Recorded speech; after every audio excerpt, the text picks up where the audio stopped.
అందరికీ నమస్కారం అండి. స్కూలింగ్ అనేది చిన్నపిల్లలకి స్టార్ట్ చేసినప్పుడు నర్సరీలో ఎస్పెషల్లీ మనం కలర్స్ ఇంట్రడక్షన్ చేస్తూ ఉంటాం. సో ఈ కలర్స్ ఇంట్రడక్షన్లో లాస్ట్ సాటర్డే మేము రెడ్ కలర్ డే చేసామండి. ఆ రోజు పిల్లలందరూ కూడా రెడ్ కలర్ డ్రెస్లో రావడం టీచర్స్తో సహా, అలాగే red colour vegetables, red colour fruits, red colour things ఇవన్నీ ఇంట్రడ్యూస్ చేయడం జరిగింది.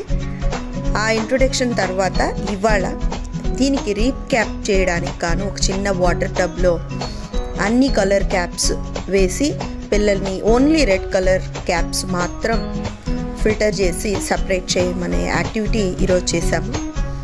ఈ కలర్స్ అనేటివి మనం ఇంట్లో కూడా పేరెంట్స్ చెప్తూ ఉంటాం, ఇది రెడ్, ఎల్లో, ఇలాగా కంప్లీట్ అవగాహన అనేది స్కూల్లో చేయాలి. కాబట్టి ఈ విధంగా పిల్లలకి రీక్యాప్ చేయడం జరిగింది. పిల్లలందరూ కూడా కరెక్ట్గా ఐడెంటిఫై చేశారు.